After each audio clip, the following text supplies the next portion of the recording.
Sorry na. Ginisang repolyo na may halong karne. Kasi mga dada-dada ko po ni. Mga tira-tira na karne, saka manok. Nilagay ko lang sa ref. Tapos, hinalo ko sa gulay para may panghalo sa gulay.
Busog na ako.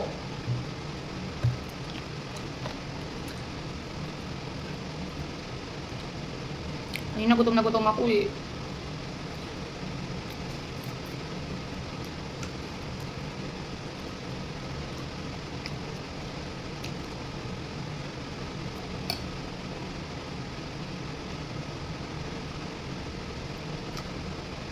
Finish ko naman.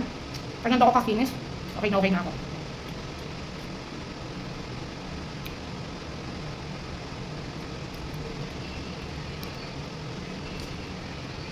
Dati marami. Yung, di naman marami. Lagi ako nagtingin ng mga papaputi, ganun. Pero, ngayon, wala yun na.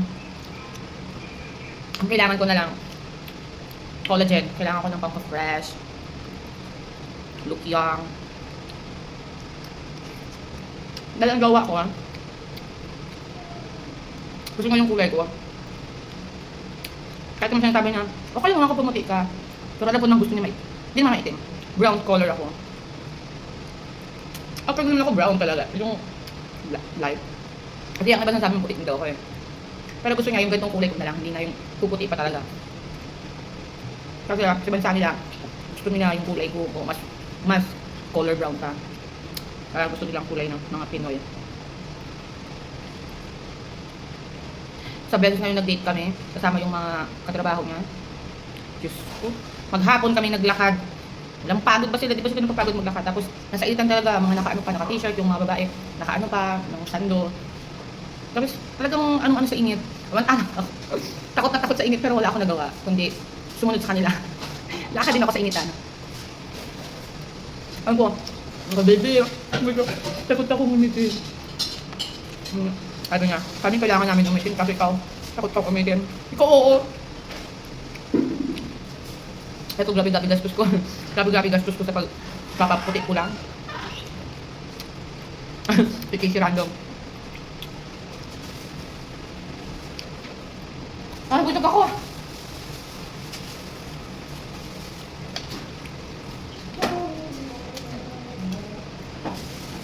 Bukas mag-live ako.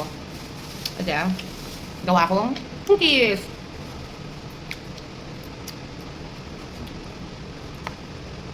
Para pag nagugutom ako, may nangunguya-nguya ako.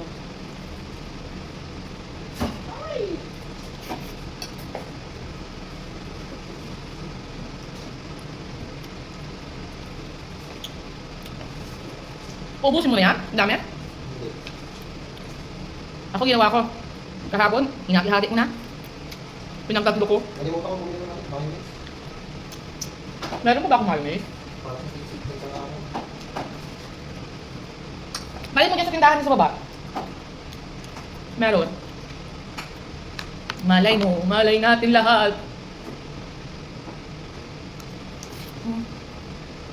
May kutsara naman po kami kaso ito na yung kinuha ko.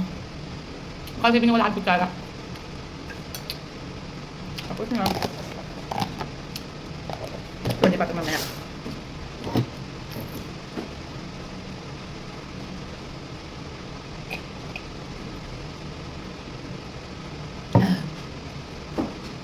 Tapos na pa. Thank you. Bye-bye.